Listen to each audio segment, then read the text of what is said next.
নমস্কার বন্ধুরা, শুভ দুপুর। আজ আমি বানাবো কাতলা মাছের মুড়ো দিয়ে বাঁধাকপির ঘন্ট। বাঁধাকপির ঘন্ট তো সবাই বানিয়েছেন, চলুন দেখে নেওয়া যাক আমি কিভাবে বানাবো। এখানে কাতলা মাছের মুড়োগুলো ভালো করে পরিষ্কার করে ধুয়ে নিয়েছি। এবার আমি একটি বাঁধাকপি পাতলা পাতলা করে কেটে নেব, বেশি পাতলা পাতলা করবো না। দেখুন কাটা হয়ে গেছে। এবার আমি একটি আলু ছোটো ছোটো করে এভাবে কেটে নেব, টুকরো টুকরো করে কাটা হয়ে গেছে।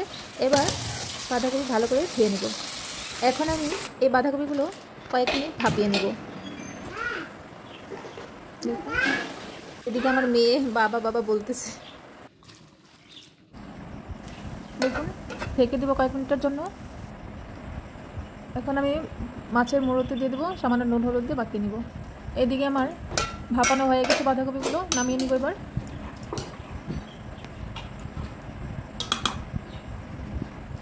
নামিয়ে আমি কড়াইতে বসিয়ে দিব আবারও গরম হওয়ার জন্য।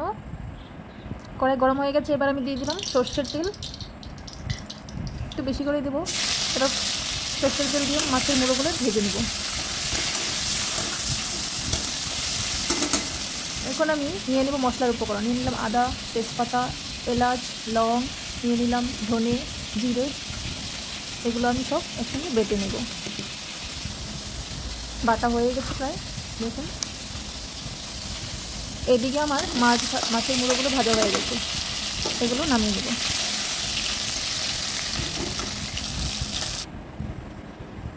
মাছের মুড়ো ভাজার যে তেল বেশি হয়েছিল ওর মধ্যেই দিয়ে দেবো আর একটু সর্ষের তেল।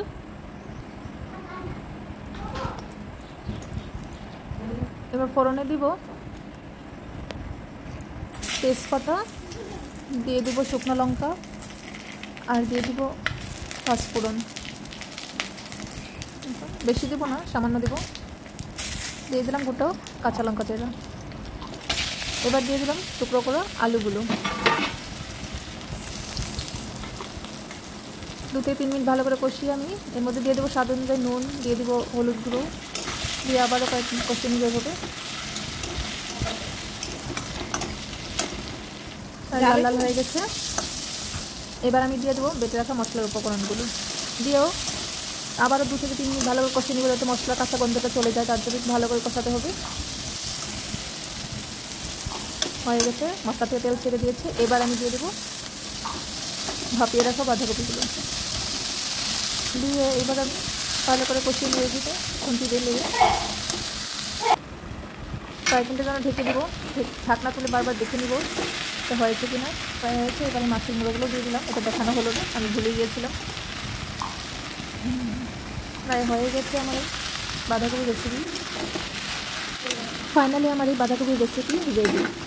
তো আপনাদের কেমন লাগলো আমাকে জানাবেন। ভালো লাগলে লাইক করবেন, শেয়ার করবেন, আর আমার চ্যানেলে নতুন হয়ে থাকলে প্লিজ সাবস্ক্রাইব করে দেবেন।